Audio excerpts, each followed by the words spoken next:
वटपौर्णिमा हे हिंदू धर्मातील वैवाहिक महिलांसाठी अत्यंत महत्त्वाचं व्रत आहे.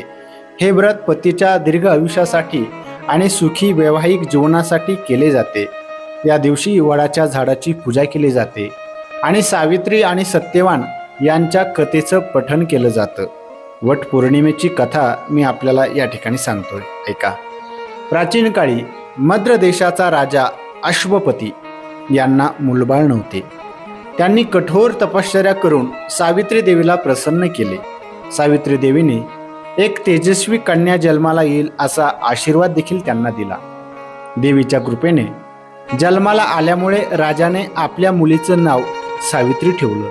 सावित्री दिसायला अत्यंत सुंदर आणि बुद्धिमान होती. जेव्हा सावित्री विवाहयोग्य झाली तेव्हा राजाने तिला स्वतःहून योग्य पती निवडण्याची परवानगी दिली. सावित्रीने आपल्या मंत्रासह सुवर्ण रथातून प्रवास करून सत्यवान नावाच्या राजकुमाराची निवड केली.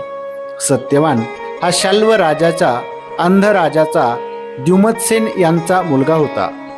शत्रूंनी द्युमत्सेनाचं राज्य हिरावून घेतल्यामुळे ते पत्नी आणि मुलासह जंगलात राहत होते. सावित्रीने सत्यवानाची निवड केल्याचं समजल्यावर नारद मुनींना राजा अश्वपतीला जाऊन सांगितलं की सत्यवानाचं आयुष्य तर 1 वर्ष आहे.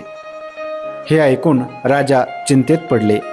त्यांनी सावित्रीला बोलवलं आणि सावित्रीला त्यांनी लग्न न करण्यास सल्ला दिला. परंतु सावित्री आपल्या निर्णयावर ठाम होती. तिने सांगितले, मी एकदा ज्याला पती म्हणून निवडलं आहे त्यालाच मी स्वीकारेल. अखेरीस सावित्रीचा विवाह सत्यवानाशी झाला. लग्नानंतर सावित्रीने राजश्री वस्त्र सोडून साधी वेशभूषा धारण केली आणि आपल्या पती सासू सासऱ्यांची मनोभावी सेवा करू लागली.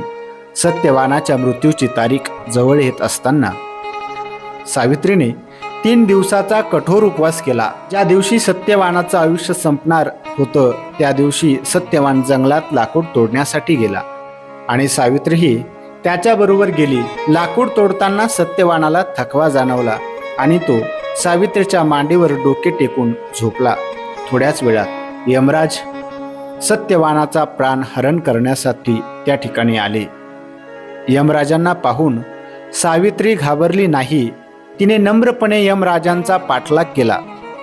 यमराजांनी तिला अनेक वेळा परत जाण्यास सांगितलं, पण सावित्रीने यमराजांच्या प्रत्येक प्रश्नाचं योग्य उत्तर दिलं आणि आपल्या पतीचं प्राण परत मागितलं. सावित्रीच्या पतिभक्तीने आणि तिच्या बुद्धिमत्तेने यमराज प्रसन्न झाले.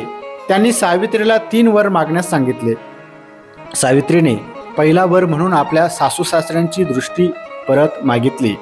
दुसरा वर म्हणून तिने त्यांचं राज्य परत मिळावं अशी इच्छा व्यक्त केली.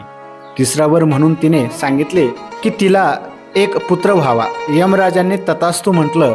त्यानंतर त्यांच्या लक्षात आलं की पुत्र होण्यासाठी सत्यवान जिवंत असणं आवश्यक आहे.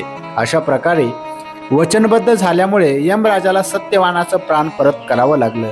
सत्यवानाचं प्राण परत मिळाल्यावर सावित्री वडाच्या झाडाखाली परत आली. सत्यवान जागा झाला आणि हे दोघे सुखी जीवन जगू लागले. या कथेमुळे वटपौर्णिमा हा सण वैवाहिक स्त्रिया आपल्या पतीच्या दीर्घ आयुष्यासाठी आणि सुखी संसारासाठी वडाची झाडाची पूजा करून साजरा करतात. वडाच्या झाडात ब्रह्मा, विष्णू आणि महेश यांचा वास असतो असंही आपण मानतो. तर आपल्याला ही कथा कशी वाटली आपण आम्हाला कमेंट्सद्वारे नक्की कळवा. नवीन व्हिडिओ पाहण्यासाठी आमच्या चॅनलला लाईक करा, शेअर करा, सबस्क्राईब करायला विसरू नका. रामकृष्ण हरी.